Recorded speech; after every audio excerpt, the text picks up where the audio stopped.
సిగ్గుపడవలసిన విషయం నేను భావిస్తున్నాను. నిన్న జరిగిన సంఘటన మీరు కళ్ళారా చూశారు, మీరు అందరూ కూడా, మీరే కాదు ప్రజలందరూ చూశారు. ఒక ముఖ్యమంత్రిగా పనిచేసిన వ్యక్తి, ఒక పార్టీకి అధ్యక్షుడిగా ఉన్న వ్యక్తి, పార్లమెంటు మెంబర్గా కూడా పనిచేసిన వ్యక్తి సభ్యత మర్చిపోయి ఆ విధంగా ప్రవర్తిస్తే కనీసం కూర్చొని చూస్తూ నవ్వుకుంటున్నాడు తప్పించి వాళ్ళ సభ్యుల్ని కంట్రోల్ చేసే పరిస్థితి ఎక్కడ కనిపించదండి మనకి.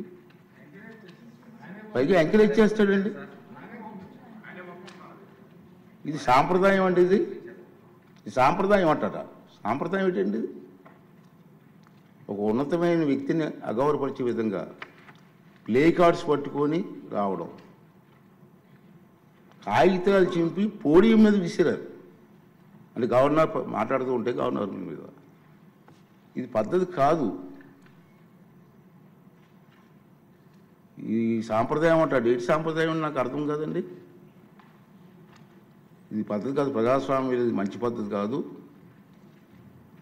పైగా అతనికి ఆలోచన లేకపోయినా పక్కనే ఉన్నటువంటి సీనియర్ మెంబర్ బొత్స సత్యనారాయణ గారికి కూడా ప్రోత్సహించారు. వారైనా ఇది తప్పు అని చెప్పే పరిస్థితి లేదు. ఇటువంటి సంఘటనలు రాబోయే రోజులు జరగకూడదు అనేది నా తాలూకు ఆలోచన విధానం.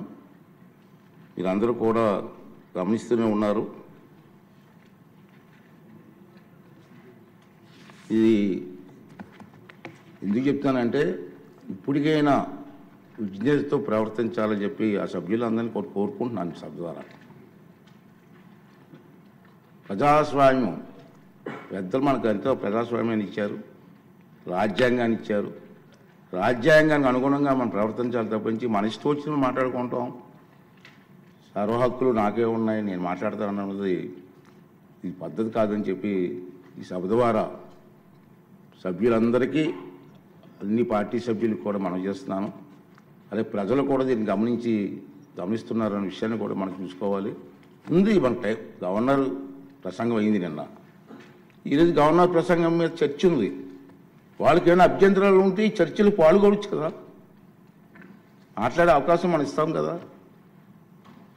ఈ రోజంతా మాట్లాడవచ్చు. మీరు హౌస్కి వచ్చి మీరు మాట్లాడకుండా మీ ఇష్టం వచ్చినట్టు ఈ విధంగా ప్రవర్తించడాన్ని అందరం కూడా ఖండించవలసిన అవసరం ఉంది.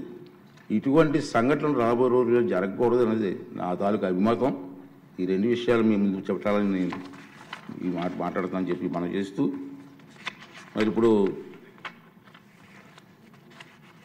ఈ సభలో, ఈ జరగబోయే సభలో